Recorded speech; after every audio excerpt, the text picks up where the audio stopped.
ಸಾಲಲ್ಲ, ಅದರ ಜೊತೆಗೆ ಧನಬಲ ಕೂಡ ಅಷ್ಟೇ ಮುಖ್ಯ ಆಗುತ್ತೆ ಇವತ್ತಿನ ಕಾಲಘಟ್ಟದಲ್ಲಿ.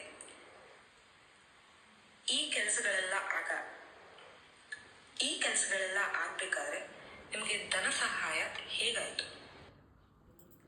ನಾನು ಈ ವಿಷಯ ಹೇಳಿದ್ರೆ ನಂಬೋದು ಕಷ್ಟ, ನಾನೇ ನಂಬೋದು ಕಷ್ಟ, ನಿಮಗೆ ನಂಬಕ್ಕೆ ಸಾಧ್ಯವೇ ಇಲ್ಲ.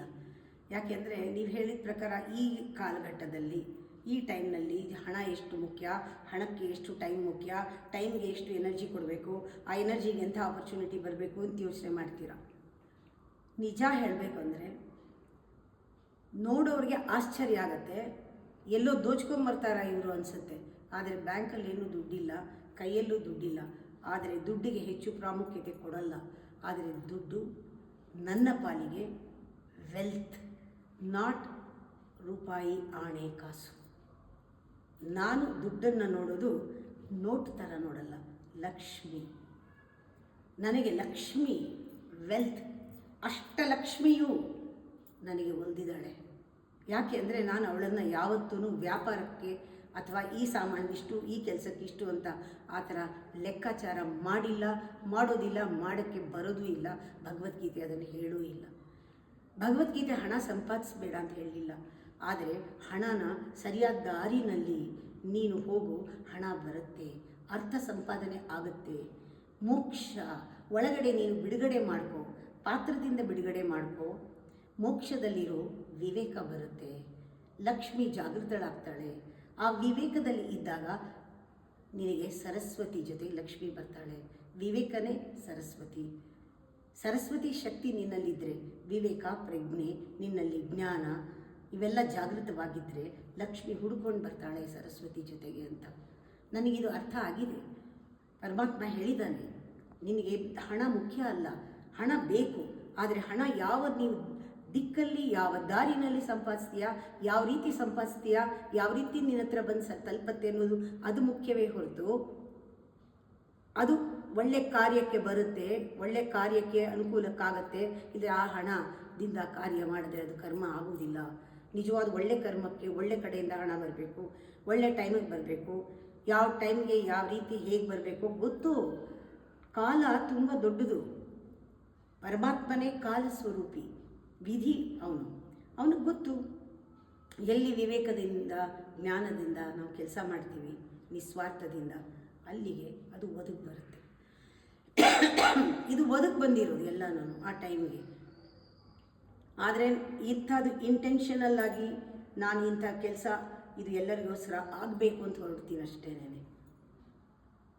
ಅಷ್ಟೇ ಭಕ್ತಿ ಭಾವ, ನಿಸ್ವಾರ್ಥ ಪ್ರೇಮ ಅದರ ಕಡೆಗಿದೆ. ನಡೀತಾ ಇದೆ, ಆಗ್ತಾ ಇದೆ, ಆಗುತ್ತೆ. ಆದರೆ ಹೊರಗಡೆಯಿಂದ ನೋಡೋರಿಗೆ, ಬರೀ ಹಣನೇ ನೋಡೋರಿಗೆ, ಬರೀ ವ್ಯಾಪಾರದಲ್ಲೇ ಹಣ ನೋಡೋರಿಗೆ, ಬರೀ ಲೆಕ್ಕಾಚಾರದಲ್ಲಿ ಹಣ ನೋಡೋರಿಗೆ, ನಾನು ಎಲ್ಲಿಂದ ತರ್ತಿದ್ದೀನೋ, ಯಾರು ಮೋಸ ಮಾಡಿದಾರೋ, ಯಾರಿಗೆ ವಂಚನೆ ಮಾಡಿದಾರೋ, ಯಾರ್ದು ಹಣ ದೋಚ್ಕೊಂಡ್ರೋ, ಇವ್ರಿಗೆ ಹೆಂಗೆ ಬಂತು, ಇವ್ರಿಗೆ ಹೆಂಗಾಯಿತು, ಇದಿಷ್ಟು ಕೋಟಿ ರೂಪಾಯಿ ಇವ್ರ ಕೈಲಿಂದ ಬಂತು, ಯಾರೋ ಕೊಟ್ಟಿರಬೇಕು, ಏನೋ ಮಾಡಿರಬೇಕು. ಖಂಡಿತ ಇಲ್ಲ, ಯಾರೂ ಕೊಟ್ಟಿಲ್ಲ, ಏನೂ ಮಾಡಿಲ್ಲ. ಭಗವಂತ ಕೊಟ್ಟಿರೋದು. ಅದು ಭಗವಂತ ಕೊಟ್ಟಿರೋದು ಅವನ ಕೆಲಸಕ್ಕೆ. ಭಗವಂತ ನನ್ನ ಮೂಲಕ ಆ ಕೆಲಸ ಮಾಡಿಸ್ತಾ ಇದ್ದಾನೆ. ಅದರಿಂದ ಬರುತ್ತೆ. ನಾನು ಅದನ್ನು ಮುಟ್ಟೋದೂ ಇಲ್ಲ. ಹಿಂಗೆ ಬರುತ್ತೆ, ಹಂಗೆ ಹೋಗುತ್ತೆ, ಕೆಲಸ ಆಗಿರುತ್ತೆ. ನನಗೆ ಕೆಲಸ ಆಗೋದು ಮುಖ್ಯ. ಈಗಲೂ ಅಷ್ಟೇ, ಇವತ್ತು ಒಂದು ಬ್ಯೂಟಿಫುಲ್ ಮೆಡಿಟೇಷನ್ ಹಾಲ್ ಮಾಡಬೇಕು. ಅದು ಶಿವರಾತ್ರಿ ದಿನವೇ ಇನಾಗ್ರೇಟ್ ಆಗಬೇಕು. ಆಗತ್ತೆ. ಹಣ ಇಲ್ಲ, ಇದೊಂದು ಮ್ಯಾಜಿಕ್, ಪವಾಡ. ಆ ಪವಾಡದಲ್ಲಿ ನಿನ್ನ ಕನ್ಸಿಸ್ಟೆನ್ಸಿ, ನಿನ್ನ ಸಂಕಲ್ಪ, ನಿನ್ನ ಇಂಟೆನ್ಷನ್, ನಿನ್ನ ಸೆಲ್ಫ್ಲೆಸ್ ಮೋಟಿವೇಶನ್ ಅದಿದ್ದರೆ ಸಾಕು. ಪರಮಾತ್ಮನ ಜೊತೆ ಕೈಗೂಡಿಸಿದ್ರೆ ಕೆಲಸ ಆಗುತ್ತೆ ಅನ್ನೋದಕ್ಕೆ ನಾನೇ ಸಾಕ್ಷಿ.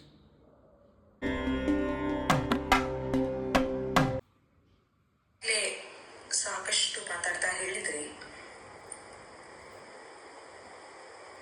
ಈ ಸ್ಥಳ ನಿರ್ಮಾಣ ಆಗೋಕ್ಕೂ ಮುಂಚೆ ನೀವು ಎಲ್ಲಿದ್ರಿ ಅಮ್ಮ? ಏನ್ ಮಾಡ್ತಾ ಇದ್ರಿ?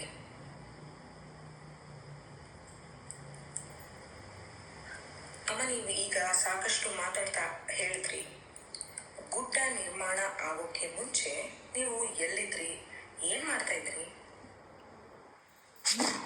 ಇದೇನು ನೂರಾರು ಸಾವಿರಾರು ವರ್ಷದ್ದು ಇತಿಹಾಸ ಅಲ್ಲ. ಮೊನ್ನೆ ಗುಡ್ಡ ನಿರ್ಮಾಣ ಆಗಿ 30 ವರ್ಷ ಆಯಿತು. ನನಗೆ ಅವಾಗ 30-35 ವರ್ಷ ಆಗಿರ್ಬೋದು. ಇವಾಗ 73 ಅಂದರೆ ಏನು ಮಾಡ್ತಾ ಇರಬೇಕಾಗಿದ್ದು ನಾನು? ಇದನ್ನೇ ಮಾಡ್ತಾ ಇದ್ದೆ. ಈ ಜಾಗದಲ್ಲಿ ಧ್ಯಾನ ಮಾಡ್ತಿದ್ದೆ, ಮನೆಯಲ್ಲಿ ಧ್ಯಾನ ಮಾಡ್ತಿದ್ದೆ. ಈ ಜಾಗದಲ್ಲಿ ಇವಾಗ ಕ್ಯಾಂಪ್ಸ್ ಎಲ್ಲ ಮಾಡ್ತೀನಿ. ಮುಂಚೆ ಈ ಜಾಗ ಇಲ್ಲದಿದ್ದಾಗ ಜನಗಳೆಲ್ಲ ಸೇರಿಸಿ ಬೇರೆ ಬೇರೆ ಊರುಗಳಲ್ಲಿ ಕ್ಯಾಂಪ್ ಮಾಡ್ತಾ ಇದ್ದೆ. ಇವತ್ತು ಮಾಡ್ತೀನಿ. ಬೇರೆ ಬೇರೆ ಊರಿನಲ್ಲಿ ಕ್ಯಾಂಪ್ ಮಾಡ್ತಾ ಇದ್ದೆ. ಬೇರೆ ಬೇರೆ ಮನೆಗಳಿಗೆ ಹೋಗ್ತಾ ಇದ್ದೆ.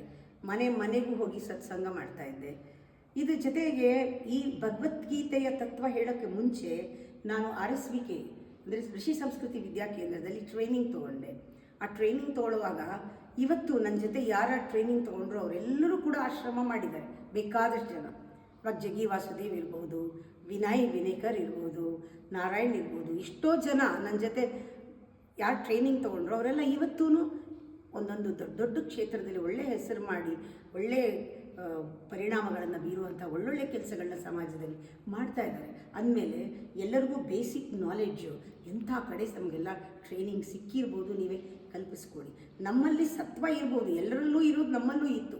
ಆದರೆ ಅದನ್ನು ಹೊರಗೆ ಬರಬೇಕಾದ್ರೆ ಮೂಲತಃ ಪ್ರಥಮವಾಗಿ ನಮ್ಮಲ್ಲಿ ಒಂದು ಪ್ರಚೋದನೆ ನೀಡಿದ್ದೇನೆ ಋಷಿ ಸಂಸ್ಕೃತಿ ವಿದ್ಯಾಕೇಂದ್ರ. ಇದಾದಮೇಲೆ ಅಲ್ಲಿ ಟೀಚರ್ ಆದೆ.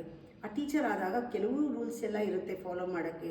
ನಾವೇನೇನು ಕಲ್ತಿದ್ದೀವಿ ಅದನ್ನೆಲ್ಲನೂ ಎಲ್ಲರಿಗೂ ನಾವು ಕೊಡಬೇಕು, ಉಪದೇಶ ಮಾಡಿಬಿಟ್ಟು ಬರಬೇಕು. ಆ ಒಂದು ನಿಟ್ಟಿನಲ್ಲಿ ಬೇಕಾದಷ್ಟು ಊರುಗಳಿಗೆ ಹೋಗಿ 13 ದಿನದ ಕ್ಲಾಸ್ ಮಾಡುವಾಗ ಅವ್ರ ಜೊತೆನೇ ಇದ್ದು, ಅವ್ರ ಮನೇಲೇ ಇದ್ದು ಇನ್ಸಿಯೇಷನ್ ಮಾಡಿ ಅಲ್ಲಿ ಅವ್ರ ಜೊತೆಗೇ ಅವ್ರಿಗೆ ಯೋಗ ಹೇಳಿಕೊಟ್ಟು, ಪ್ರಾಣಾಯಾಮ ಹೇಳಿಕೊಟ್ಟು, ಧ್ಯಾನ ಹೇಳಿಕೊಟ್ಟು ಅವ್ರ ಜೊತೆನೇ ಅದನ್ನು ಮಾಡಿ ಹೀಗೆ ಮಾಡುವಾಗ ನಮ್ಮ ಮನೆ ಒಂದು ಸಣ್ಣ ಕೇಂದ್ರವಾಗಕ್ಕೆ ಶುರುವಾಯಿತು.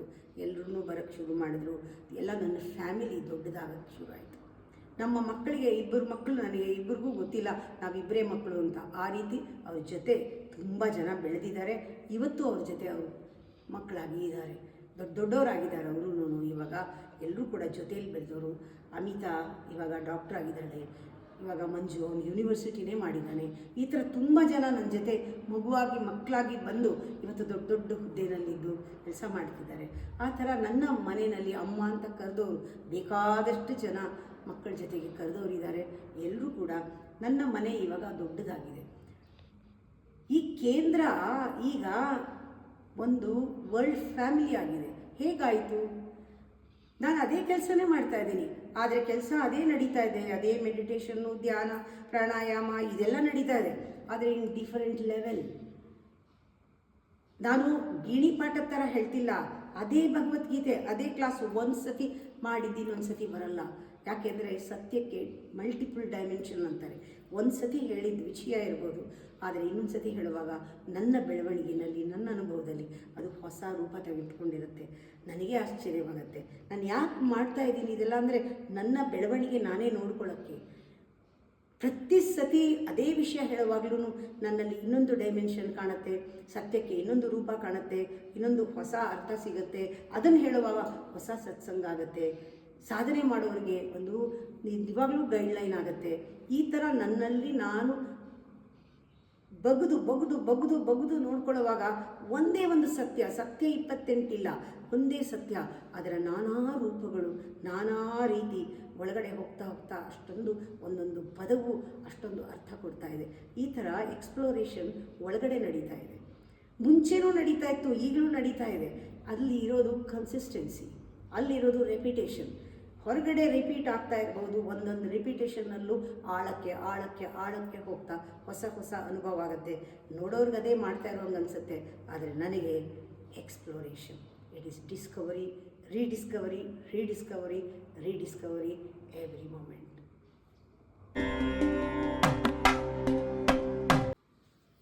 ಬಹಳಷ್ಟು ಜನ ಕೇಳಿದ್ದಾರೆ ಅಮ್ಮ, ಇದು most asked question for you. ನೀವೊಬ್ಬರು ಸಂಸಾರಿನ ಅಥವಾ ಸನ್ಯಾಸಿನ ಅಂತ.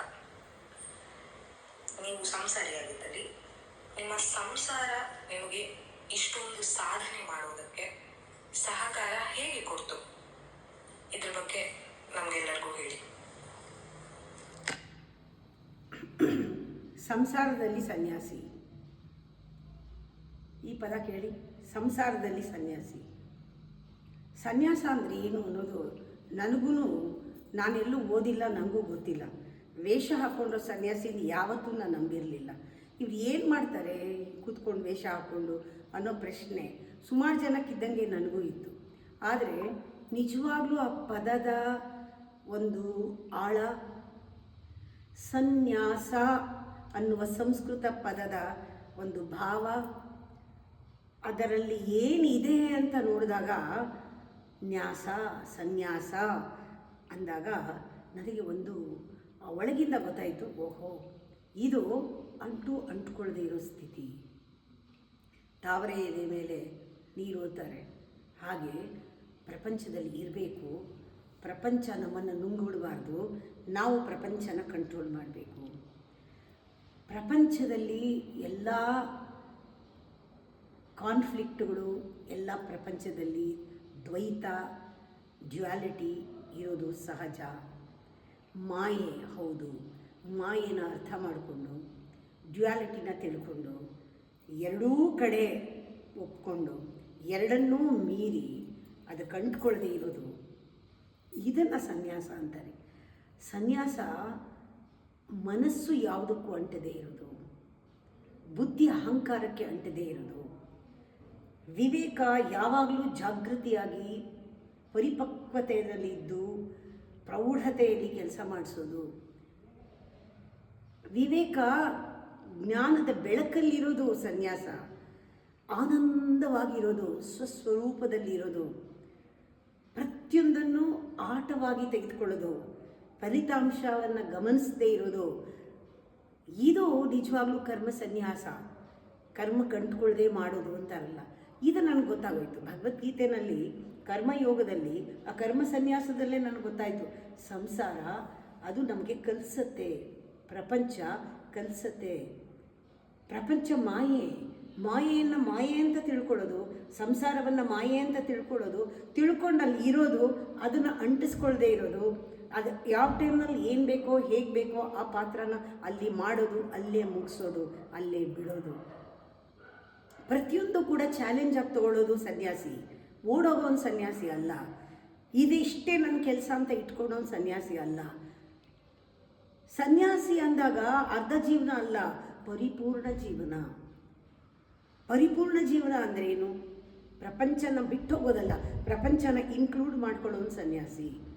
ಪ್ರಪಂಚದಲ್ಲಿ ಬೆರೆತು ಎಲ್ಲರನ್ನೂ ಒಂದಾಗಿ ಎಲ್ಲರನ್ನೂ ಒಂದೇ ಸಮ ನೋಡೋನು ಸನ್ಯಾಸಿ. ಈ ಥರ ಅರ್ಥಗಳು ನನಗೆ ಸಿಗ್ತಾ ನನಗೆ ಯಾವುದು ಬಿಡಬೇಕಾಗಿಲ್ಲ, ಯಾವುದು ಕಟ್ಕೋಬೇಕಾಗಿಲ್ಲ. ಈ ಥರ ಬಂದಾಗ ಸಂಸಾರದಲ್ಲಿ ಇನ್ನೂ ನನಗೆ ಚೆನ್ನಾಗಿ ಆಸಕ್ತಿ ಬಂತು, ಪ್ರಪಂಚದ ವಿಷಯದಲ್ಲಿ ಆಸಕ್ತಿ ಬಂತು. ವಸ್ತು ವಿಚಾರ ಯಾವುದೂ ಬಿಡಬೇಕಾಗಿಲ್ಲ, ಯಾವುದು ಹಿಡ್ಕೊಳ್ಳಬಾರ್ದು. ಈ ಒಂದು ನ್ಯಾಕು, ಇದು ಒಂಥರ ಕಲೆ. ಈ ಕಲೆಯನ್ನು ಕಲ್ತ್ಕೊಂಡ್ಮೇಲೆ ಲೈಫ್ ಡ್ರಾಮಾ ತುಂಬ ಬ್ಯೂಟಿಫುಲ್ಲಾಗಿ ಆಗೋಕ್ಕೆ ಶುರುವಾಯಿತು. ಪಾತ್ರಗಳೆಲ್ಲ 100% ಆಗೋಕ್ಕೆ ಶುರುವಾಯಿತು. ಪಾತ್ರಗಳಲ್ಲಿ ಎಲ್ಲವೂ ಕೂಡ ಸ್ಪಷ್ಟತೆ ಇತ್ತು, ಯಾವ ಪಾತ್ರಕ್ಕೂ ಮೋಸ ಆಗಲಿಲ್ಲ. ಹೆಂಡತಿಯಾಗಿ, ತಾಯಿಯಾಗಿ, ಮಕ್ಕಳಿಗೆ ತಾಯಿಯಾಗಿ, ಫ್ರೆಂಡ್ಸ್ ಜೊತೆ ಫ್ರೆಂಡಾಗಿ, ಎಲ್ಲ ಪಾತ್ರನೂ ಕೂಡ ಗುರುವಾಗಿ, ಎಲ್ಲ ಪಾತ್ರನೂ ಶಿಷ್ಯ ಆಗಿ ಕಲಿಯೋದರಲ್ಲಿ, ಹೇಳ್ಕೊಡೋದ್ರಲ್ಲಿ, ಇರೋದರಲ್ಲಿ ಎಲ್ಲನೂ ಅಂಟ್ಕೊಳ್ಳದೆ ನಿಭಾಯಿಸೋಕೆ ಬಂತು. ಅದರಿಂದ ಭಗವದ್ಗೀತೆ ನಿಜವಾಗ್ಲೂ ಒಂದು ಮನುಷ್ಯನನ್ನು ಒಂದು ದೇವರು ಮಾಡೋದಕ್ಕೆ, ಅಂದರೆ ಜೀವಾತ್ಮನಿಗೆ ಪರಿಪೂರ್ಣತ್ವವನ್ನು ಕೊಟ್ಟು ಪರಮಾತ್ಮ ಮಾಡೋದಕ್ಕೆ ಎಲ್ಲವೂ ಭಗವದ್ಗೀತೆಯಲ್ಲಿದೆ. ಆದರೆ ನಾವು ಯಾವ ರೀತಿ ಅದು ಓದ್ತೀವಿ, ಯಾವ ರೀತಿ ಅದನ್ನು ತೆಗೆದುಕೊಳ್ತೀವಿ, ಯಾವ ರೀತಿ ಸರೆಂಡರ್ ಆಗ್ತೀವಿ, ಯಾವ ರೀತಿ ಕೃಷ್ಣನ ಗುರುವಾಗಿ ನಂಬ್ತೀವಿ, ನಮ್ಮೊಳಗಡೆ ಅವನನ್ನು ಇಟ್ಕೊಂಡು ಪೂಜಿಸ್ತೀವಿ, ಎಷ್ಟು ನಮಗೆ ಕೃಷ್ಣ ಹತ್ರ ಆಗ್ತಾನೆ ಭಗವದ್ಗೀತೆ ನಮ್ಮ ಜೀವನ ಆಗಿಬಿಡುತ್ತೆ.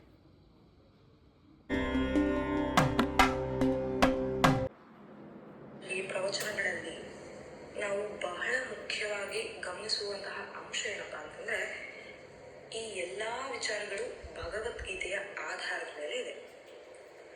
ಈ ಗ್ರಂಥವನ್ನ ನಿಮಗೆ ಓದಬೇಕು ಅಂತ ಯಾವಾಗ ಪ್ರೇರಣೆ ಆಯಿತು, ಯಾಕೆ ಪ್ರೇರಣೆ ಆಯಿತು, ಅದನ್ನ ನೀವು ಯಾವ ರೀತಿ ಅನುಷ್ಠಾನಕ್ಕೆ ತರ್ತಿದ್ದೀರಾ ಅಮ್ಮ? ಇದು ನಿಜವಾಗ್ಲೂ ಒಂದು ಟರ್ನಿಂಗ್ ಪಾಯಿಂಟ್ ಅಂತ ಹೇಳ್ಬೋದು. ಪ್ರತಿ ದಿವಸನೂ ಒಂದೊಂದು ಟರ್ನಿಂಗ್ ಪಾಯಿಂಟೇ ಹಾಗೆ ನೋಡಿದ್ರೆ, ಅದರಲ್ಲಿ ಒಂದೊಂದು ಜಂಕ್ಷನ್ ಪಾಯಿಂಟ್ ಅಂತ ಹೇಳ್ತೀವಲ್ಲ, ಅದು ಬಹಳ ಮುಖ್ಯವಾಗುತ್ತೆ. ಹೈಲೈಟ್ ಮಾಡ್ಬೋದಾದಂಥದ್ದು. ನನಗೆ ಮೊದಲನೇ ಮಗು 10 ದಿವಸದಲ್ಲೇ ಸತ್ತೋಯ್ತು. ಈ ಸಾವನ್ನು ನಾನು ಎಕ್ಸ್ಪೆಕ್ಟ್ ಮಾಡಿರಲಿಲ್ಲ. ಅಂದರೆ ನನಗೆ ಹೀಗಾಗುತ್ತಾ, ನನ್ನ ಮಗು ಸಾಯತ್ತಾ ಅಂತ. ಅಂದರೆ ಇದೊಂಥರ ಒಂದು ಶಾಕಿಂಗ್. ಆವಾಗ ಇನ್ನೂ ಚಿಕ್ಕವಳು, ಮೊದಲನೇ ಮಗು ಸತ್ತೋಯ್ತು. ಒಂದು ದೊಡ್ಡ ಪ್ರಶ್ನೆ ಬಂತು, ಕನ್ಫ್ಯೂಷನ್, ಲೈಫ್ ಬಗ್ಗೆ ಬಹಳಷ್ಟು ಒಂದು ಕ್ವೆಶ್ಚನ್ಸ್. ಏನಿದು, ಯಾಕಿರಬೇಕು, ಒಂದಿನ ಹೋಗ್ತೀವಲ್ಲ, ಯಾಕಿದೆಲ್ಲ ಮಾಡಬೇಕು, ನಾನು ಇಷ್ಟು ಆಸೆ ಇಟ್ಕೊಂಡಿದ್ನಲ್ಲ, ಮಗು ಸತ್ತೋಯ್ತಲ್ಲ, ಹುಟ್ಟು ಸಾವು ಇದ್ರ ಬಗ್ಗೆ ತುಂಬ ಪ್ರಶ್ನೆಗಳು ಹೇಳಕ್ಕೆ ಶುರುವಾಯಿತು. ಯಾರೂ ಉತ್ತರ ಕೊಡೋಕ್ಕಾಗಲಿಲ್ಲ, ಯಾರ ಉತ್ತರನೂ ನಂಗೆ ಸಮಾಧಾನ ಆಗಲಿಲ್ಲ. ಆಗ ನಮ್ಮ ತಾಯಿ ಸುಮ್ಮನೆ, ಅವರೇನು ಭಗವದ್ಗೀತೆ ಓದಿಲ್ಲ, ಅವ್ರಿಗೆ ಯಾರು ಹೇಳಿದ್ರೋ, ಅವ್ರಿಗೇನು ಪ್ರೇರಣೆ ಆಯಿತೋ, ನನಗೆ ಬೇಜಾರಾಗಿದ್ದಾಗ ನೀನು ಈ ಪುಸ್ತಕ ಓದು, ಭಗವದ್ಗೀತೆಯಲ್ಲಿ ಎಲ್ಲ ನಿಂಗೆ ಉತ್ತರ ಸಿಗುತ್ತೆ ಅಂತ ತುಂಬ ಇನ್ನೋಸೆಂಟಾಗಿ ಹೇಳಿದ್ರು. ನಾನು ಮೊದಲನೇ ಸತಿ ಓದಿದಾಗ ಅರ್ಥ ಆಯಿತು ಅಥವಾ ಅರ್ಥ ಆಗಲಿಲ್ವೋ, ಒಂದಂತೂ ಆಸಕ್ತಿ ಹುಟ್ಟಿತು, ಏನೋ ಇದೆ ಇದರಲ್ಲಿ ಅಂತ. ಆಮೇಲೆ ಪುನಃ ಓದಿದೆ ಇನ್ನೊಂದು ಸತಿ. ಆವಾಗ ಅದು ಒಂಥರ ಸೆಳೆತಾ ಇತ್ತು ಅದರೊಳಗೆ. ಹೌದಲ್ಲ, ಇದನ್ನು ತಿಳ್ಕೊಂಡಾಗ, ಇದನ್ನು ಓದಿದಾಗ, ಇದನ್ನು ತಿಳ್ಕೊಂಡಾಗ ಇದು ನನ್ನಿಂದ ಹೋಗಲ್ಲ, ಇದು ನನ್ನೊಳಗೇ ಇದು ಕುಕ್ ಅಂತಾರೆ, ಅಸಿಮಿಲೇಟ್ ಆಗೋದು ಅಂತ. ನನಗೆ ಗೊತ್ತಿಲ್ಲದೆ ಜೀರ್ಣಿಸ್ಕೊಳ್ತಾ ಇದ್ದೆ. ಇದು ನನ್ನ ಪೂರ್ವಜನ್ಮದ ಸಂಸ್ಕಾರದಿಂದನೋ ಏನೋ ಗೊತ್ತಿಲ್ಲ, ನನ್ನೊಳಗೆ ಅದು ಇಳೀತಾ ಇತ್ತು. ಭಗವದ್ಗೀತೆ ಅಷ್ಟು ಇಷ್ಟ ಆಯಿತು. ನನ್ನದೇ ಉತ್ತರ ನನಗೆ ಸಿಗೋಕ್ಕೆ ಶುರುವಾಯಿತು. ನಾನು ಪುರುಷಾರ್ಥಗಳ ಬಗ್ಗೆ ಚಿಂತೆ ಮಾಡೋಕ್ಕೆ ಶುರು ಮಾಡಿದೆ. ನನಗೇನೋ ಒಂಥರ ನನ್ನದೇ ರೀತಿ ನೋಡೋಕ್ಕೆ ಭಗವದ್ಗೀತೆನ ಬಂತು. ಒಂದೊಂದು ಶ್ಲೋಕ ಓದಿದ್ರೆ, ಅದನ್ನು ಅರ್ಥ ಮಾಡಿಕೊಂಡ್ರೆ ನಾನು ಅದನ್ನು ಮೆಲ್ಕು ಹಾಕ್ತಾಯಿದ್ದೆ.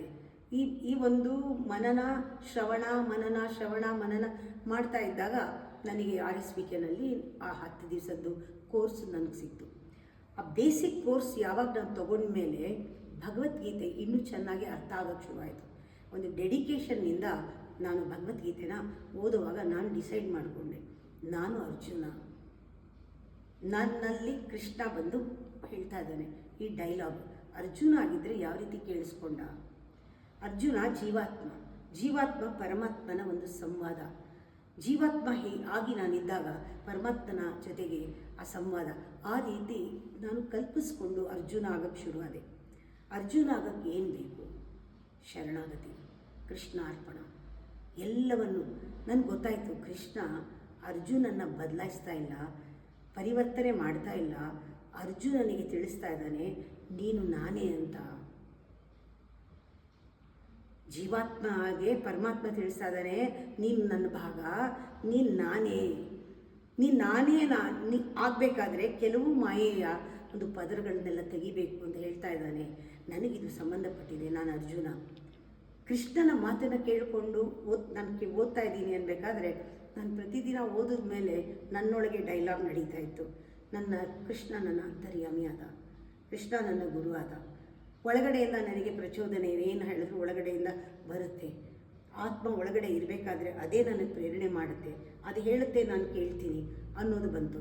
ಆಮೇಲೆ ಒಂದು ಗುರುವಿಗೆ ಆ ಸ್ಥಾನವನ್ನು ಕೊಟ್ಟೆ.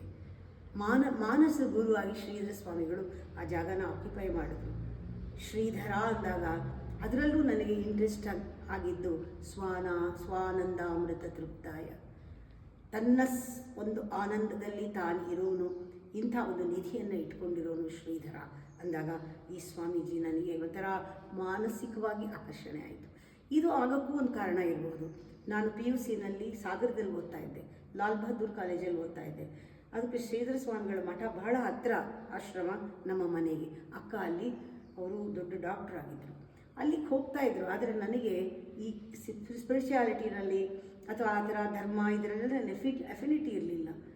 ಭಗವದ್ಗೀತೆ ಏನೋ ಒಂಚೂರು ಮನಸ್ಸು ಇತ್ತು, ನಾವು ಗೊತ್ತಿಲ್ಲ ಆವಾಗಲೇ. ಯಾಕೆಂದರೆ ನಾನು ಅವಾಗ ಕಾಲೇಜ್ ಹೋಗ್ತಾ ಇದ್ದೆ, ಆವಾಗ ಅದಿರಲಿಲ್ಲ. ಆಗ ನಾನು ಸ್ವಾಮಿಗಳನ್ನ ಹೋಗಿ ನೋಡೂ ಇಲ್ಲ, ಅವ್ರನ್ನ ನೋಡೇ ಇಲ್ಲ, ಹೋಗಿ ದೂರದಿಂದ ನೋಡಿರಬಹುದು ಅಷ್ಟೇ. ಎಲ್ಲರೂ ಆಸಕ್ತಿಯಿಂದ ಅಲ್ಲಿಗೆ ಹೋಗ್ತಿದ್ರು, ಪವಾಡಗಳನ್ನು ಕೇಳ್ತಾ ಇದ್ದೆ ನಾನು ಕಾಲೇಜಲ್ಲಿ ಇದ್ದಾಗ. ಅಲ್ಲಿ ಅದಾದಮೇಲೆ ಪುನಃ ನಾನು ಭಗವದ್ಗೀತೆ ಓದೋಕ್ಕೆ ಶುರು ಮಾಡಿದಾಗ, ಪ್ರವಚನಕ್ಕೆ ಚಿಕ್ಕಮಂಗ್ಳೂರಿಗೆ ಹೋಗಿದ್ದಾಗ, ಗುರುಪೂರ್ಣಿಮೆ ಅಂತ ನನಗೆ ಗೊತ್ತಿಲ್ಲ, ಅವತ್ತು ಗುರುಪೂರ್ಣಿಮೆ ದಿನ ನನಗೆ ಒಂದು ಮಂತ್ರ ದೀಕ್ಷೆ ಆಯಿತು. ನನಗೆ ಒಂದು ಮಂತ್ರ ಕೇಳಿಸ್ತು. ಆ ಮಂತ್ರ ಇವತ್ತು ಕೇಳುತ್ತೆ, ನನಗೆ ಮಾತ್ರ ಕೇಳುತ್ತೆ. ಅದನ್ನು ಯಾವತ್ತೂ ಬಾಯಿನಲ್ಲಿ ಉಚ್ಚಾರ ಮಾಡೋಕ್ಕಾಗಿಲ್ಲ. ನನ್ನ ಮಂತ್ರ ಅದು, ನನ್ನ ಗುರು ಕೊಟ್ಟಿದ್ದು, ನನ್ನೊಳಗೆ ನಡೆಯುತ್ತದು. ಅದು ಬಹಳ ರಹಸ್ಯ. ಇದು ನನ್ನನ್ನು ಕಾಪಾಡ್ತಿದೆ. ಈ ಮಂತ್ರ ಯಾವಾಗ ಕೇಳಿಸೋದೆ ಆ ಕೆಲಸ ಆಗುತ್ತೆ. ಅದನ್ನು ಫಾಲೋ ಮಾಡ್ತೀನಿ. ವಾಯ್ಸ್ ಕೇಳೋವರೆಗೂ ನನ್ನ ಮೆಡಿಟೇಷನ್ಸ್ ಆಗ್ತಾ ಇರುತ್ತೆ. ಅದೇ ನನಗೆ ಅದಕ್ಕೆ ಆ ಹೆಸರು ಶ್ರೀಧರ. ನಾನು ಎಲ್ಲ ಗುರುಗಳಲ್ಲೂ ಕೂಡ ಅದನ್ನೇ ನೋಡ್ತೀನಿ. ವ್ಯಕ್ತಿಯಾಗಿ ನೋಡಿಲ್ಲ ನಾನು ಅವ್ರನ್ನ, ನಾನೊಂದು ಶಕ್ತಿಯಾಗಿ ನೋಡಿದ್ದೀನಿ. ಈ ಜಾಗದಲ್ಲಿ ಎಲ್ಲ ಕಡೆನೂ ಅದೇ ಧ್ವನಿ, ಅದೇ ಮಂತ್ರ ಕೇಳಿಸುತ್ತೆ, ಕೆಲಸ ಆಗುತ್ತೆ. ಅದರಿಂದ ಈ ಗುಡ್ಡ ಶ್ರೀಧರ ಗುಡ್ಡ ಆಗಿದೆ. ಹೀಗೆ ಭಗವದ್ಗೀತೆ ಅದನ್ನು ಒಂದು ಬೇಸ್ ಮಾಡಿಕೊಂಡಾಗ ಗೀತಾ ಜ್ಞಾನ ಯೋಗ ಅಂತ ಸ್ಥಾಪನೆ ಮಾಡಿ ಶುರು ಆಗಿದ್ದು. ಯಾವಾಗ ಅದನ್ನು ಅನುಷ್ಠಾನಕ್ಕೆ ತಂದೆ, ಅನುಷ್ಠಾನಕ್ಕೆ ತರೋ ವಿಧಾನಗಳನ್ನು ಹೇಳಿಕೊಟ್ಟೆ, ಅದು ಜೀವನ ಧರ್ಮ